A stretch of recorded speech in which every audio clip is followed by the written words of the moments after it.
John, yes, I see. We're recording and we're live. Okay. Let me double check that we're not missing anybody. Oh, where's Tony? Oh, there he is. Okay. I think we've got everyone, and let's go ahead and adopt the agenda. Do we have a motion? So moved. So moved. Thanks, Penny. Any seconds there? I'll second. Thank you, Tony. Okay, and can we do that by acclamation? Yeah, no one's against. Okay, good. And then the approval of the minutes from 9/16. Motion and a second for that.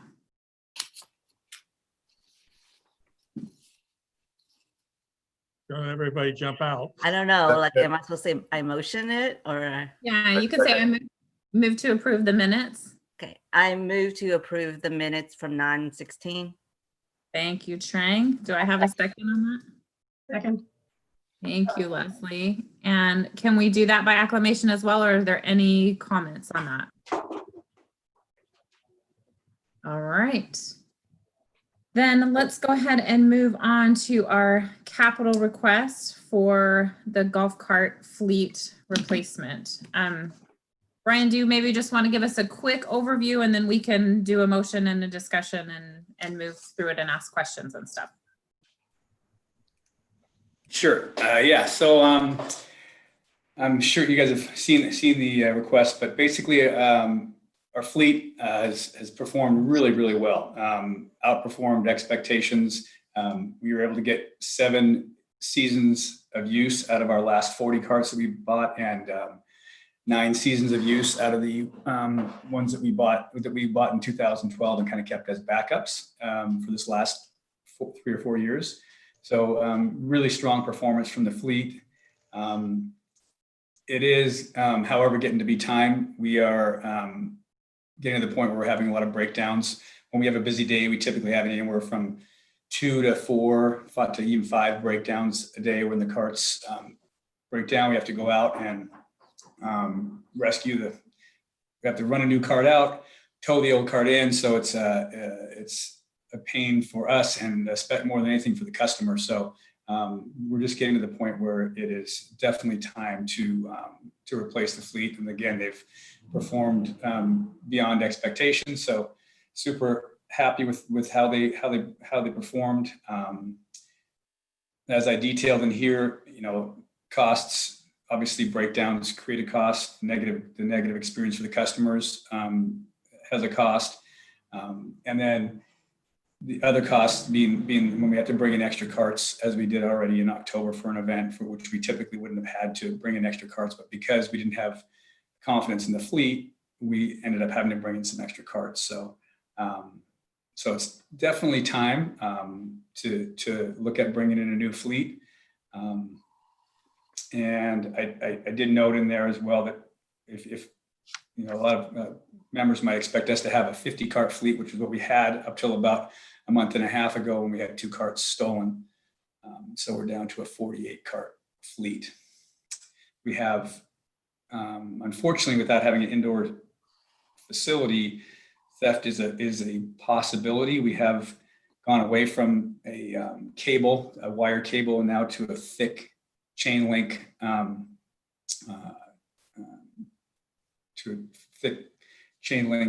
locked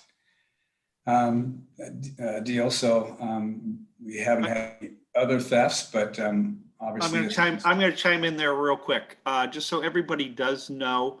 That is in Whatcom County Sheriff's hands right now. So we do have the serial numbers off those cars. So if they try to fence them off, we will find out who it is. Yeah. So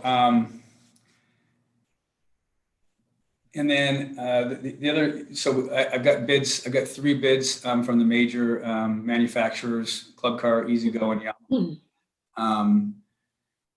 You can kind of look at, you can see the detail in there. My preference is to stick with Club Car. They're still the clear leader in terms of quality, both quality of the cart and certainly their service levels as well. All of the it's a little, it's a little tempting. The Yamahas are significantly cheaper, so it's certainly a little tempting to look at Yamaha. And I did a little bit of research. They would not provide, unfortunately, a demo cart for us, which the other manufacturers did provide. So we didn't get to test the cart. One of the big comments that I heard from users was a challenge with hilly courses. So they perform really well on flat courses, but on hillier courses not as well. So that combined with the fact that they wouldn't provide a demo, and I do know that they have a reputation for very poor customer service, leads me away from them, even though they are less expensive. Each of the manufacturers has offered to provide us with a range vehicle that we are in need of, and you can see the value there. So there's some nice added value from all the manufacturers. And then the last thing to talk about would be the type of lease that we enter into. I did get, I was quoted on both on 5-year operational and capital leases from all 3 manufacturers.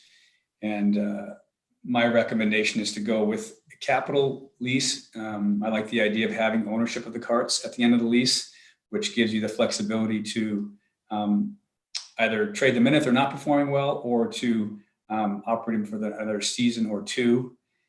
And since we were able to get 2 more seasons out of this fleet, I don't expect the quality. My expectation is the quality of the carts, if anything, is going to be better. So I feel like our odds of getting an extra year or 2 are certainly still very strong out of this fleet. So I like the idea of owning the carts outright when you're done. And there's a spreadsheet, little chart down at the bottom showing the difference in the 7-year ownership with a fleet, with a operational versus a capital lease, and the savings are significant over 7 years, assuming we get those 2 extra years after we own the fleet outright. So. Hey, Brian, do you think there's any issues with getting the extra 2 years? I mean, I don't. I think we've kind of proved that. I mean, it would be, I could never say that it's a certainty. One potential, if COVID restrictions go on for longer than just this next year, we are seeing a greater strain on the fleet because of the fact that we have to offer single rider option to customers if they want it. So we are definitely seeing a little more strain on the fleet. So if I would say that the only thing, Joe, that would worry me and cause me to think that might not be the case would be if COVID restrictions went beyond 2021. Okay. Hey, Brian, do we want to do a motion first before we ask questions? Yeah, could we go ahead? Thank you, Brian, for doing that. But yeah, let's go ahead and do a motion, and then we'll have questions and discussion.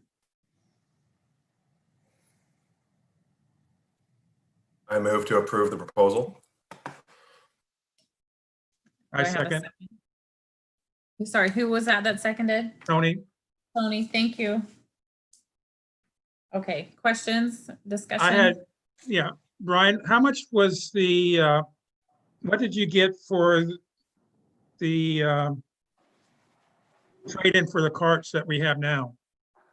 So you'll see that if you go down, Tony, to the chart with the golf cart fleet pricing, you'll see the trade-in value at the top from each company. The trade-in value varies from $94,000 with the club car to $108,000. There's a little typo. $108,400, not 4,000. So $108,000 with EasyGo for the trade. Was that your Tony trade-in value? Yeah.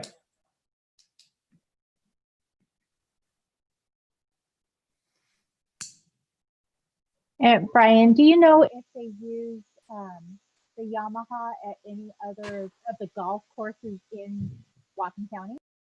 Yes. I talked with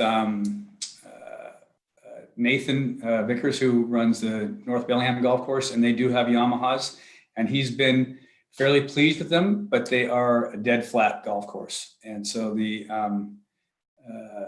what I spoke with, actually, I spoke with my club car rep about a deal that they had at Eaglemont Golf Course that's now closed. Eaglemont's a very hilly golf course, and they went, when Eaglemont last year at this time was looking at a new fleet, they tested out Club Car, Yamaha, and E-Z-Go, and they were going to go with Club Car, but weren't able to get financing with Club Car. They weren't able to get financing at all, actually, with the companies, that the third parties that all the manufacturers use. So Yamaha agreed to do the financing in-house. So they did go with Yamaha. But what the sales rep told me was that, so Yamaha's claim to fame is that they're very quiet. And from what I've found, this is in fact true. It's pretty cool how quiet they are for a gas-powered golf cart. How they achieve that level of quiet is by having noise dampeners in the body, in between the body and the motor, basically. The challenge is with them being air-cooled engines, that when they're working hard, going up hills, that they do not perform very well. So that the benefit, where the benefit of being quiet is really nice if you have a flat golf course and the carts aren't working very hard. Once you get into a hilly situation, which we have, our back nine is very hilly. The engines work hard and can't cool sufficiently, so they end up smoking a lot and puts a lot more strain on the engine. So it really, the idea of getting those extra years out of that fleet would really concern me. So I'm very hesitant to go with Yamaha, even though on flat courses, I mean, if we were dead flat, I'd be more open to considering Yamaha, but we certainly aren't. And then there's other issues as well, like, as I mentioned, with the just the quality and the durability of the carts, and certainly the post-sale service levels are low. So that's my concern for the Yamaha. Hey, Brian, I have a question. Yeah. I have two questions actually. One, what do we do with the golf cart, the 48 that we have now? Do they just? So they get traded in. So Trang, if you look at we're getting a $94,000 credit on the carts with Club Car. Okay. E-Z-Go's got $108,000 credit. Okay, so was that a lease capital too, or were they an operating? I mean, which one? They were capital. So it just essentially, I might have to go to Joel on the accounting, but it just effectively changes this capital request. Instead of being a significantly higher capital request with no trade-ins, it's just a lower capital request. And I guess the second question I have is, what do we charge to our customers to rent a cart? The rate changes seasonally a little bit, but and the peak rate is right now $15 per rider. So $30 per cart if there's 2 riders in them. I'm actually glad you brought that up, because one of the buying a new fleet will also allow us to raise that rate. I haven't raised that rate in a couple of years. Part of it because our fleet has been aging, and so hasn't popped like a newer fleet would. So we will, assuming we get a new fleet, we will certainly be raising the rate to at least $2 to at least $17 per rider, effectively $34 per cart. So. And how much do you think we get as far as income per month on it? I know it varies, but just give me an average. Yes. So monthly income in the peak season this year, we were bringing in $17,000 to $20,000 per month. But the annual income is this year we're looking at probably being in that $120,000 to $125,000 range.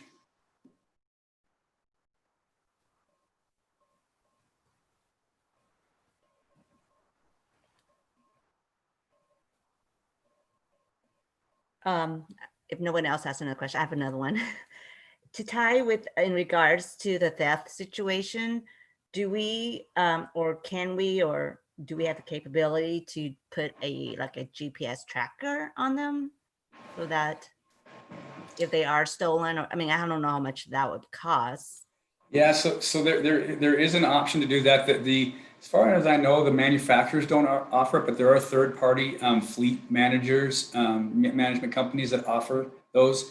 They are, I don't have exact quotes, but typically for vehicle, anywhere from $5 to $15 per month is your ongoing fee. So it's more than just there's more than just a one-time fee. The trackers themselves are not that expensive. You can get them actually very inexpensively, but the fee ends up being on the monthly side. So, and then the question is, the effectiveness of it. I don't have experience with those myself, but in terms of your success of recovering a cart, I'm not sure how successful it would be. If thieves are smart, they would probably be able to find it and remove it. But it certainly is something to consider. I think if we ended up having, the step that we took with the thicker chain to lock them up proves to be unsuccessful, and then we'll have to look at something at another solution, and that might be one solution that we look at would be some kind of tracking. So in general, is this like a odd situation, or does this how many would we lose a year? Has it happened in the past? So in my 10 years, Trang, these are the first carts we've lost. Okay. Yeah. So, which I feel fortunate because we are fairly exposed here, having them stored outdoors like we do. Most golf courses have indoor storage facilities for their carts. Did our insurance coverage the loss on those two? Joe, you want to kick in there? The value on them, Tony, wasn't enough for the two cars to cover the deductible. So our deductible is more than what the two carts are worth. Trying just to make sure that I'm not sure that Brian gave you the complete answer on the what the carts that we currently have on. They weren't capitalized. I mean, we didn't buy them outright. We had capital lease for them, as I recall. Is that correct? I believe so, but I believe the funds come out of CRRF. Yeah, but it's a capital lease. It's not like. That's what I was asking, Tina. Yeah. So Is that the distinction you were trying to make? Yeah, because we were debating whether or not we do the capital lease or the capital. Or the operating. Yeah, it's operating. And so I didn't know what the 48 cart was. Oh, I'm sorry. I'm sorry. I misunderstood your question. Yeah, it was So a capital lease. Oh, go ahead. No, I was going to say the operating lease is that we don't get any trade-in value from that. Once the term is up, we turn them back in, correct? Correct. They will offer us the ability to purchase the carts. They'll have a residual value that they'll offer us to buy the carts at. But typically, we're not. I would expect that the value would be higher than we'd want to pay for a 5-year-old fleet. And what's the warranty on these? For each, all three manufacturers offer a 4-year warranty. When I was reading the requirement for both option, it says that they have to be in working condition. There are some requirements to that. Is there a difference between one of those options as far as their maintenance requirements, or as far as the lease versus? Difference between a capital lease and an operating lease? Yeah. Is there a difference? No, the operating, the requirement for them to be in operating condition is just simply for your trade-in value. So the sales reps have all come and looked at our carts and deemed that they are. And basically, we have to be able to drive them onto the truck. And our expectation is that we will have no problem having them in the condition where we can drive them onto the truck and trade them in. So just to make sure, oh, sorry, Lori, I just want to pipe in here. My understanding is that our previous, the current fleet of carts that we now have was also a 5-year capital lease. And we have paid that off. And so now we own them. And so we're able to trade them in because they are our property. So it was similar terms. I guess the 10 carts, I'm not quite sure, but the Yeah, the background, our current lease, well, we don't have a current lease, but the bulk of the carts, 40 of the carts were acquired via a 5-year capital lease. 10 of the carts we had purchased outright in 2011. So those carts we already owned. So they weren't leased. They were purchased outright in 2011. Lori, did you have a question or comment? Yeah, I was waiting for Brian. So Brian, do we have some carts that are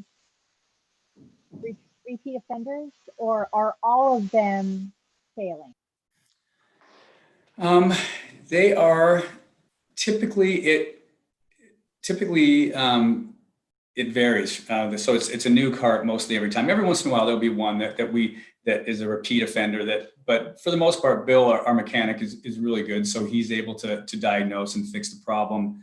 And it's possible that another problem pops up on that same cart. But it's just, but typically, I think, to answer your question, for the most part, they tend to kind of be going through the fleet. These challenges, different problems, are kind of similar problems are floating up within different carts in the fleet.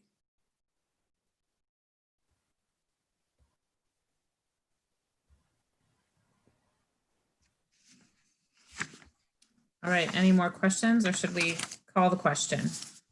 Actually, I have one more question. Okay, go ahead. Do you think by charging more in the future that these would end up paying for themselves for the amount that we're charging?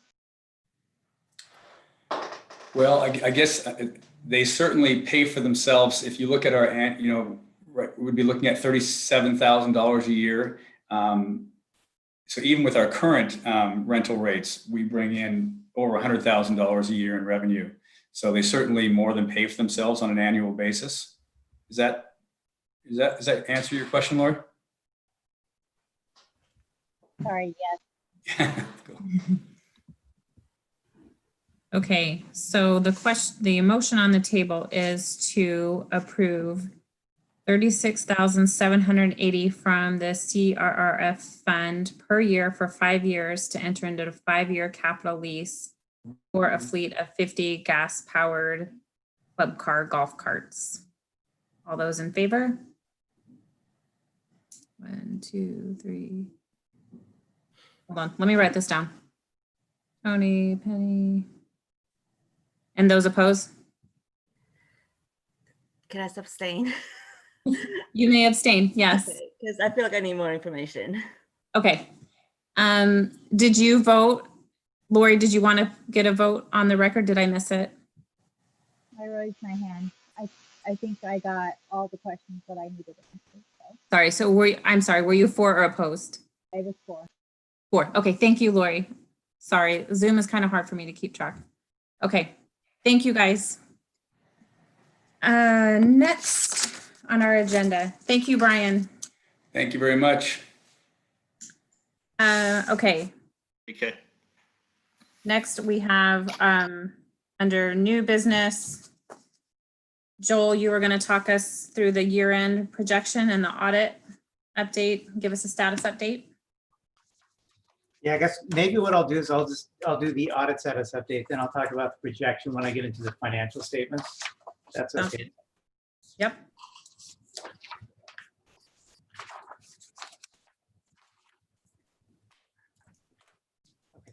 So now in terms of, with the audit updates, so I've been in talk with the auditors, and I've talked almost every day now for a few days. So basically what's going on with the audit is, of course, I'm sure you can remember back when there was the big audit discussion with the board, how it got delayed for quite a several months there or whatever. So what that delay ended up doing is it essentially allowed a bunch of pension audits and 401k audits to get on the docket with Larson and Gross ahead of us. So Larson and Gross hasn't been able to get to our stuff until about like, I've given them a whole bunch of stuff from back in July, but at this point we are now coming up on their docket in terms of like completing the audit for us. So at this point, I would say in terms of when we could expect a draft, I would probably say possibly early November. We also have, I might as well just say too, we also have a little tiny kind of hiccup in the audit in terms of, so since Newman did the audit in 2018, so one of the steps of an audit is Larson Gross has to reach out to them, to get a hold of Newman's audit work papers to review for the 2018 audit. Of course, I gave Newman the permission that they can release the information to Larson Gross, but Larson Gross has told me that apparently with Newman has told them that he accidentally possibly shredded audit work papers. So that's kind of, so they might have to do a little more testing to be comfortable with 2018 numbers. And when they also show the audited financial statements, normally how it would be like a 2019, and then to the right of that would be the 2018 column, kind of like last year how you saw 2018 and then 2017. So one way to kind of get around this also is just to show 2019 and just leave it like that on this year's audit work papers, audited financial statements. So that's the update with the audit process. But it'll, at this point, Larson Gross is really, they're really going after this thing now fast and furious, since we're now coming online on their docket of work. So I have all the confidence this will be done in November. And but that's basically where the audit stands at this point. If anyone had any questions on that.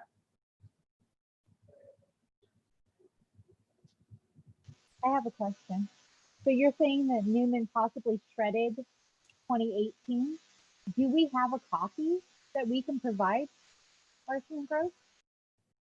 Let me turn this up a little.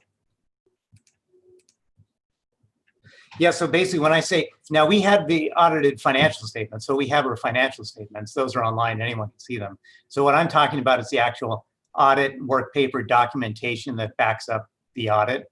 So that's the part that Larson Gross is not able to get access to at this point. And so that just shows, it just throws a wrinkle in the audit process in terms of, it might take, it just depends on, if they might have to do a little more work to get more comfortable with the 2018 numbers, since they can't look at Newman's audit documentation.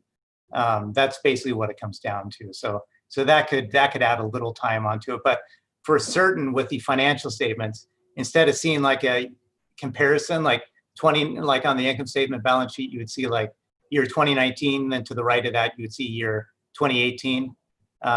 Like if you look at the other, at the 2018 financial statements, one way to get around that is just to show year 2019 when they actually put out the financial statements. So Lori, the audit work papers would show like what the auditors actually tested, what they reviewed, what their sample selection was. So it's just more backup documentation on what they actually did, and then to be able to have an opinion on our financial statements. So we have our financial statements. It's just, but the work papers are the property of the auditor, and they're supposed to keep them, just in case anything's ever called into question. Yeah. So this is really unprofessional what they did with shredding up the work papers. Yeah. It is, unfortunately, yes. Do we have any legal recourse for that? It's a product we paid for. Well, I don't know. We do have the opinion, the audit opinion, if there were to be an issue. Yeah, but the opinion wouldn't show as backup, wouldn't show as work. Right. Lauren, let me reach out to Rich and see what we can do. If there is any legal recourse. It does seem very odd that our prior auditor would shred his documentation, which would be his backup in case anything ever went wrong. That seems very, very odd on my part. Having done this for a long time, I've never known an auditor to shred anything. unless it was out over 7 years or 10 years. But yeah, that's kind of a strange scenario. So let me, I will reach out to Rich tomorrow and find out what legal recourse we will have. Now, to be clear, you know, what Larson Gross said, that Newman said that it wasn't done on purpose. It was accidental, you know, with shredding a bunch of other stuff. But you would think maybe he would also have electronic, you know, like backups and stuff. But unfortunately, that's kind of the situation with that. So the audit financial statements will look a little different in terms of the presentation wise as a result of that. So it is typical to shred drafts of work papers, but you are supposed to keep the final versions of them. So it can happen accidentally. I can see how that would happen. But yeah, typically you have measures in place to make sure that you don't accidentally shred your final work or final documents. So I mean, typically you would hold on to this stuff for 7 years, you know, for that sort of a thing, but at least, you know. But that's, so there's the status update with that. right. That's 2018 audit is coming back to haunt me again, you know, unfortunately. Sorry, Joel. Now, I'll just move right into the August financial statements. Then when I get done with that, then I'll just wrap that up with a projection, just a rough preliminary projection. So I'll start off with page 1, which, yeah, is it page 1 for you guys in that section? Wait. For the financial statements, I think ours are numbered individually. Oh, that's right, because it was a handout. So yeah, so we'll say. Yeah, 1 of 34, yeah. Yeah. So this is just, so we're looking at the balance sheet again. And of course, I've said this prior months, which is actually a good thing, but there's nothing really too exciting about it. Net operating assets are good. And we're not upside down in terms of net operating asset wise, which means we're not eating into prepaid assessments, you know, or using building completion deposits for cash flow. So all of that is fine. Now, if we turn the page to page 2,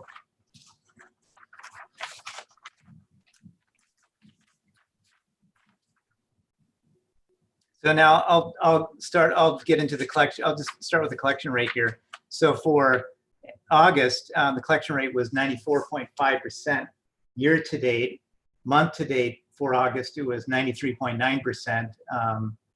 In relation to that, in July, month to date, it was 98.2%. So there was a drop going in at the end of August, 93.9%. Year to date, 94.5% at the end of August. Year to date, really didn't change that much.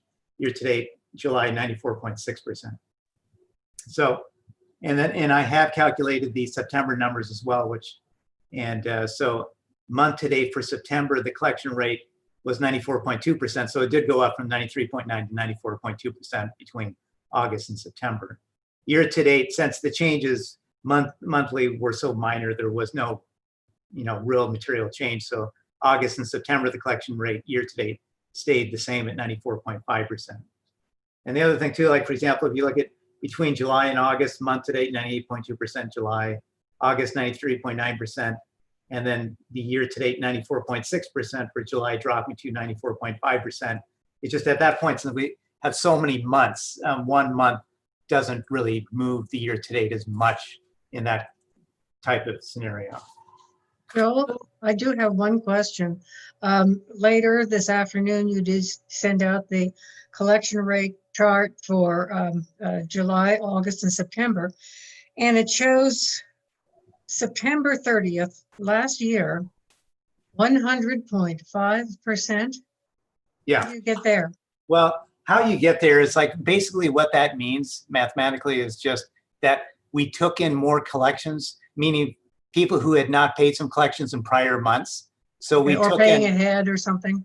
or it's not that they're paying ahead. It's just that people who had not paid in between January and August, enough of them had paid back those funds to push up the So month. they're catching up. Yeah, that's what, you know, there's a part of me that almost even thought of just bumping it down 100% just to keep someone from being confused about that, but I decided to keep it in there. So Okay, thank but you. that's what causes that. Joel, are we seeing any noticeable increase in people asking to be put on payment plans? Yeah,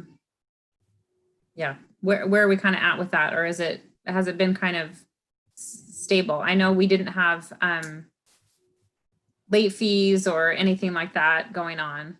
So is that still in effect, or and if not, how is that affecting our payment plans? Well, in terms of like the payment plans, those I already up, this sheet for the manager's reports. So in August or in September, the payment plan, well, in August it was about 22, September 23. Angie, I talked to her about payment plans and she said that she's added, like 2 or 3 more. So at least she said a couple is what she's added to it. So so the payment plans really haven't changed like exponentially, to answer your question. Okay, what are the latest guidelines about late fees and stuff? Are we still not assessing those, or do you know? Like out of the governor's office with the proclamation, so we didn't assess any late fees for September. And I was actually the thing is, I'm going to check with that to see if that has been extended. The thing is, yeah, I'm probably assuming that it will be extended since it's been being extended, all these other months. So I wouldn't be the least bit surprised if it gets extended for October and we won't have late fees for, at the end of October or going into November for October. That's what I mean. Are those late fees for private entities like an HOA? Because I thought they were for utilities like water and gas and electric and things like that. Are we basically just assuming that we will use the same forgiveness as for a utility? Well, they have, like, the governor's office issues these proclamations, and one specifically talks about HOA fees. It does, okay. Yeah. On dues. Well, I have a question looking at that collection rate sheet that you sent us out. If what I'm seeing compared to last year, you don't have any concern about that target rate of 95 that we have set up for the budget for 2021? If I see the 2019 rate and I can see, yeah, that makes sense, then yes, let's set up for 95.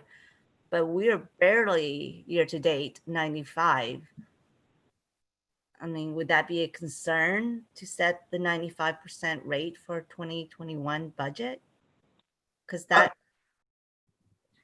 At this point, I myself am not too concerned about that since the thing is, there are no late fees at this point and people know that. I don't know how much that's affecting collection rate, but it probably has obviously a little effect.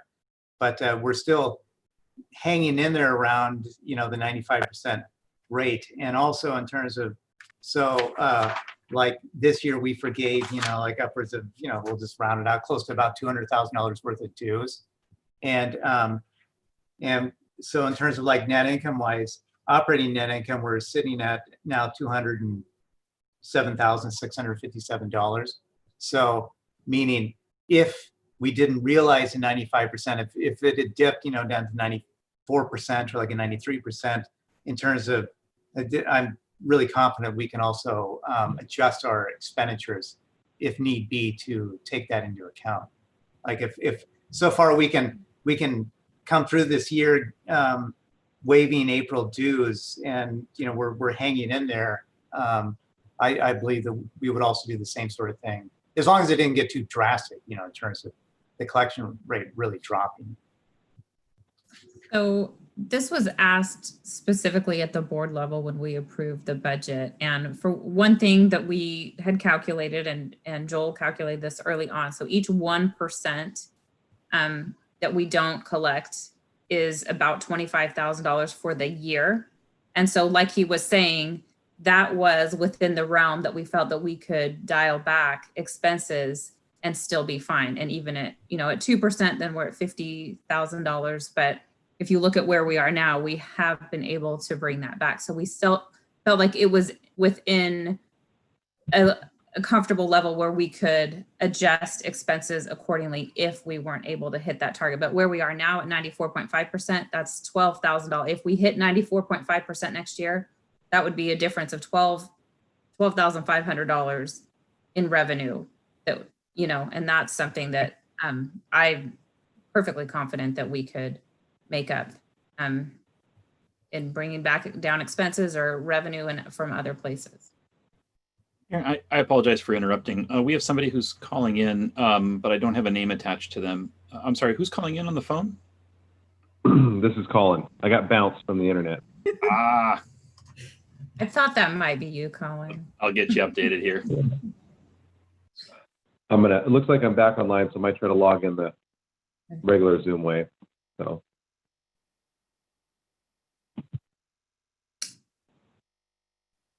Other questions on that, or Joel, do you What want- was our, what did we finish our collection rate in 2019? It was 97 points, I want to say 3%, right around somewhere in that, real close to that ballpark.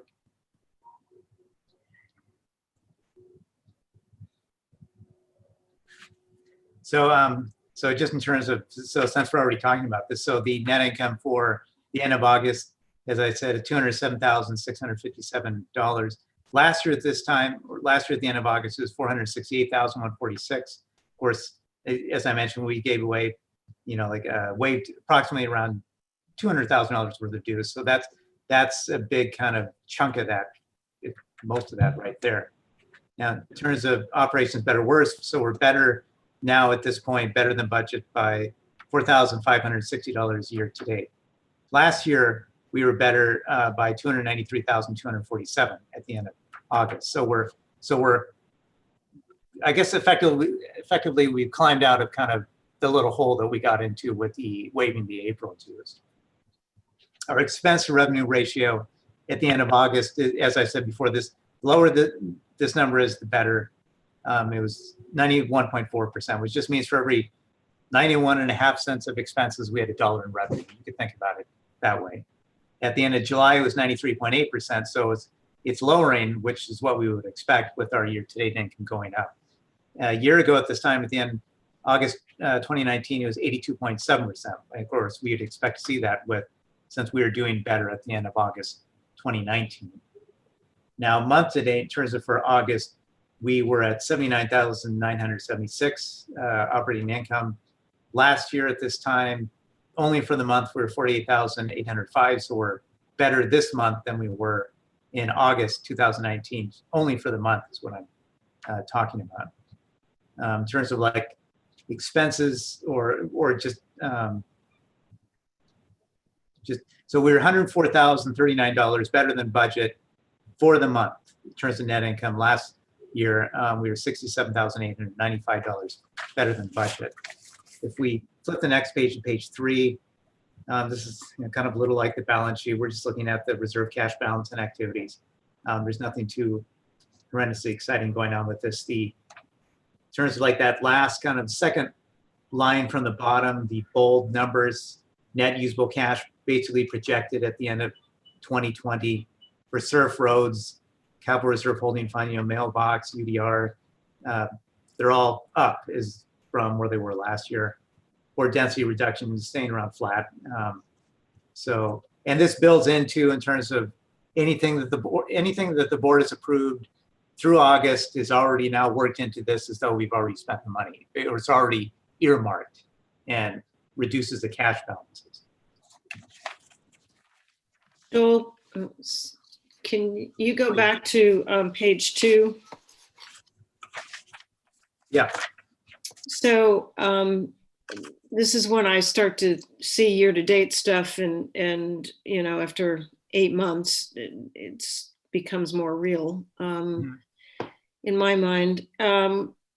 So the question that I have is if you look at the year-to-date under operations, better or worse than budget, the worse than budget for net current year assessment income, is that because of no income in April, no dues collection in April? Oh yeah, absolutely. Yeah. Okay. Yeah. And then further on down the page, for revenue, golf income less, is that due to the COVID closure? Yeah, that's right. Yeah. Okay, and the same thing for rec center and pools, I would Oh, yeah. presume. Yeah. Okay, and then down on expenses, we're net positive substantially on salaries and benefits. Also CC&Rs and mandates, which I don't understand actually what that line is. And utilities is quite positive, as are the regulatory compliance. So can you walk through those positive numbers? Let's say, okay, so in terms, actually, maybe what we should do is we'll look at it from a departmental standpoint when we go to the departmental income statement viewpoint. Okay, I don't have that in front of me, so I can't follow that detail. But like, for example, like broadly speaking for salary and benefits, so, you know, so for the rec department, especially pools, so we've had no salaries going for lifeguards and stuff like that. So rec is a big part of that. Golf also is a part of this as well. So is that because we furloughed some people when Yeah. COVID was closed? Is that Yeah. what the deal is? that's right. And with rec, the pools have just been Okay. closed. Well, also Penny, we did furlough some with COVID, but we also are running incredibly thin on both turf care and golf staff.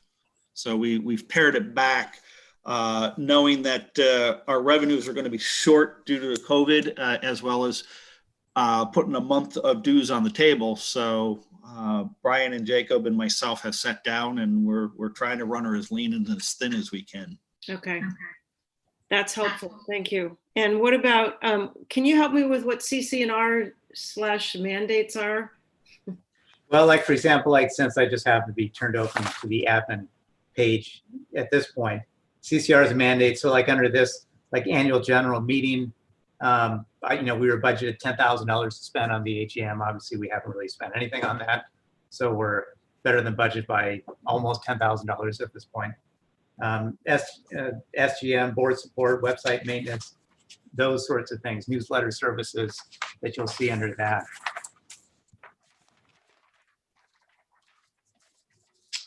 And utilities, almost 20 grand. Well, you got the barn shut down. Yeah. Okay, got The it. pool. And Having- pool. Yeah. Yeah, we didn't run any heating for the pool. You have little or no utilities in the barn. So that's where. Okay, thank you. So Penny, I know you don't have the detail in front of you, but I just quickly added up the salaries, that they're better than budget for just the rec center and golf, and that totals 100,000, Okay. almost 101,000 just for Just year to. those two. Yeah, Yeah. got it. Okay, thank you. Mhm. You want to turn to departmental income statement? Do you have any more questions on page 2? I'm good to move on. Okay. So we'll turn to page 4, current month to date. So we're looking at the income statement again, but now we're just looking at it on a departmental standpoint because these totals will tie out to that income statement on the month to date line item. But so I'll focus on golf here. So actual revenue for golf we're only talking about the month for August, 128,782. Last year in August 2019, it was 121,205. So golf is actually better than last year by, you know, close to $7,600 for revenue. In terms of total expenses for golf, so I'm adding up the number from the actual salaries and benefits column and the number from the actual other expenses column. Those two give you total expenses for any department. But total expenses for golf in August, 77,296. Last year at this time, for August 2019, expenses were 88,035. So they're better in August for the month by $10,739, which gives us a net income for golf for August 51,486 versus last year, August 2019, net income was 33,170. So they're better than budget by, for net income, 18,316. Now, the one item on here is actually my department, the accounting department, better, worse. You'll see we're better than budget by 34,473 for accounting.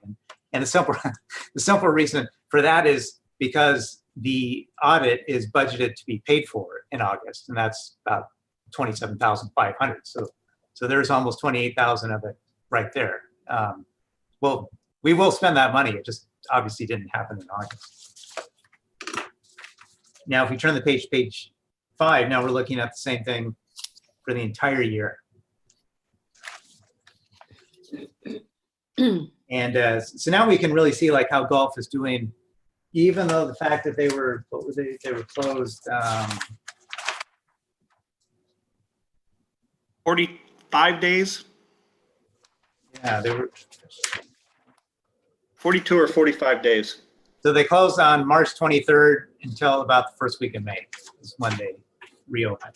So year to date, golf's revenue in 2020 through August, 705,472.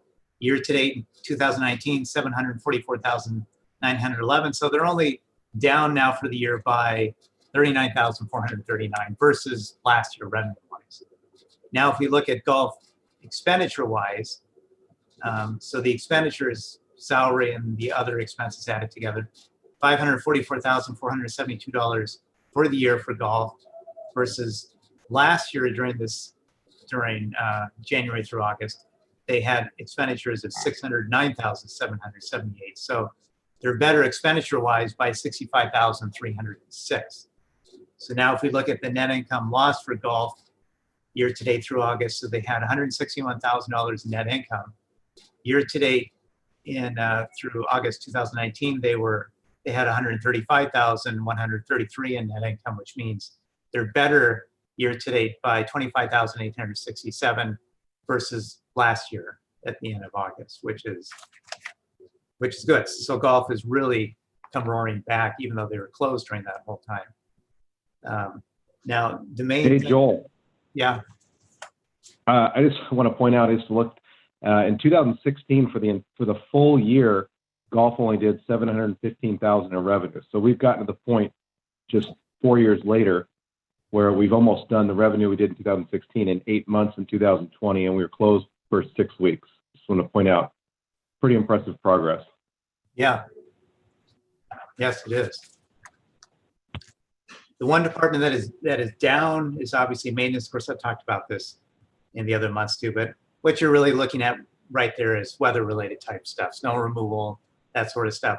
Last year, they took, approximately around $90,000 that was transferred out of UDR to pay for that sort of stuff. So this year we did not do that. So maintenance just shouldered the thing altogether without any sort of UDR transfers. And that, I think, okay, so those are the highlights of the financial statement. So in terms of the projection, so now at this point, I think it is now getting safer to look at a projection from this standpoint where, okay, so we have net income through August of $207,657. Now, when I look at, now I'm looking at the budget, just in terms of looking at what the budgeted income, like for the monthly income, September through December. So the budgeted monthly income, September through December, all added up, comes out to a net loss during that time period, meaning the net income, net loss, 202,164, which, so then if you subtract that away from our net income of 207,657 now, that brings us pretty close to being flat for the year. So that, I mean, just from those numbers together, it would be $5,493 surplus, I guess you could say, net income at the end of the year. And even with, like, for example, stuff like, you know, like I told you before, like the audit fees that haven't factored in through August, but it'll come out, you know, like November. Well, that I'm already kind of taking that into account because these budgeted amounts also have like rec or like pools and rec. We're not so much pools later on in the year, but But in terms of like rec salaries and things like that, so it kind of becomes a wash, even when you factor in like audit fees and maintenance connection software fees for like the maintenance department. So if we kept going as we're going, we could possibly see us coming up flat. Who knows? Maybe a little surplus at the end of the year, or maybe a little loss, but somewhat flat, hopefully. Pretty close to break even is Yeah. your projection. Yeah, when I say flat, I mean break even. Yeah. Can we embroider that on a pillow with your name and okay, I won't do it.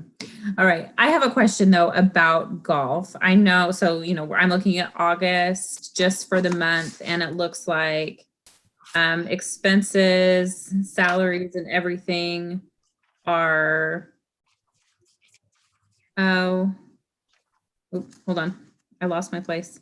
Sorry, about $16,000 below budget, but I know that's kind of peak season. So are we still going to see some pretty significant golf savings going through the rest of the year, or will that drop since we, I know we have seasonal employees, so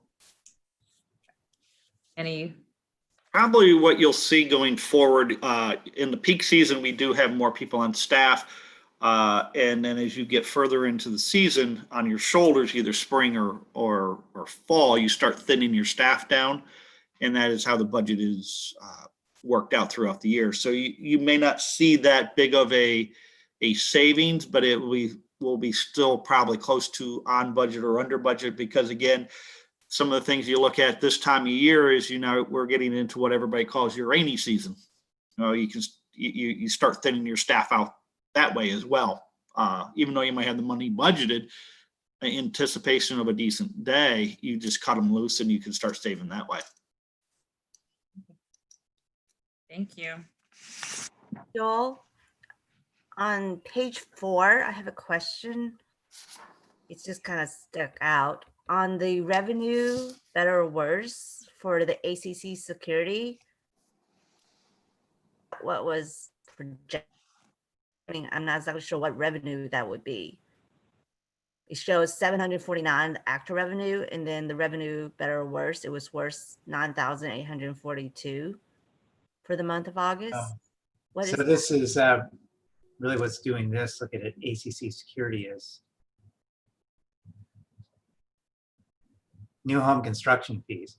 Okay. I wonder if those were in the budget, just smoothed out over the year, maybe. Oh yeah, I'm sure that's what they did. Yeah. Yeah, because that's a good point. If we look at it back to page 4.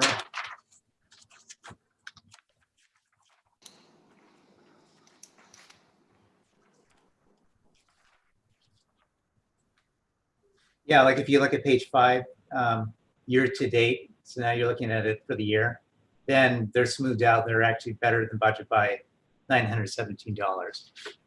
I just didn't know what that was. Oh yeah, and when I flipped to that, it was what was causing that new home construction fees.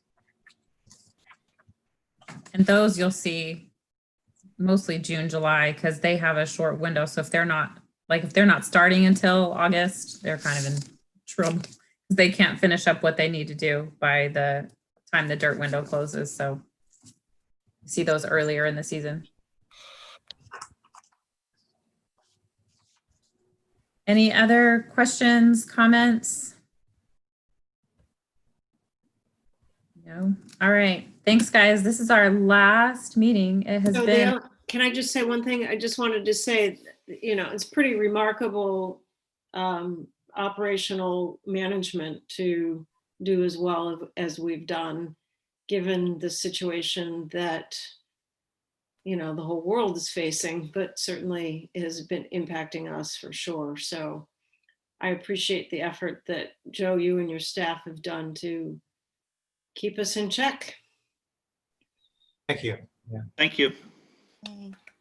I would like to echo that. I'm really impressed. I was real nervous about how this year was going to look, and the fact that we can come out, projecting at this point to be fairly break even, I think that is remarkable. So Thank you. And Oh, thank you. Trust me, I was just as scared as all of you. I'm sure you were. Thank you guys. It has been really a pleasure working with all of you. I want to remind you that if you would like to continue to be on the Finance Committee next year, you do need to resubmit your volunteer form. There will be a new treasurer chosen, and they will select from the candidates who's on there. But I would encourage all of you. I've really appreciated working with you and your great questions and discussion that we've had. And so I hope that you will continue to serve and to volunteer. And so thank you.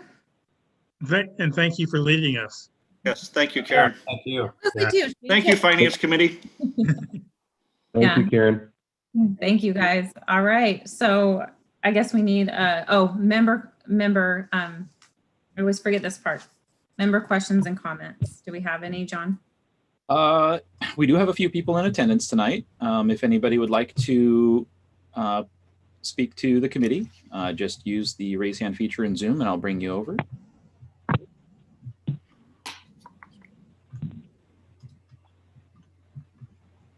It's just a few people tonight. Doesn't look like any hands raised at this time. Okay, then I will entertain a motion to adjourn. Motion to adjourn. Second. All right. Thanks, guys, so much. Thank you. Bye. Good night, everybody. See ya. Bye. Thanks, everyone. Have a great week. Bye. Thank you. You too.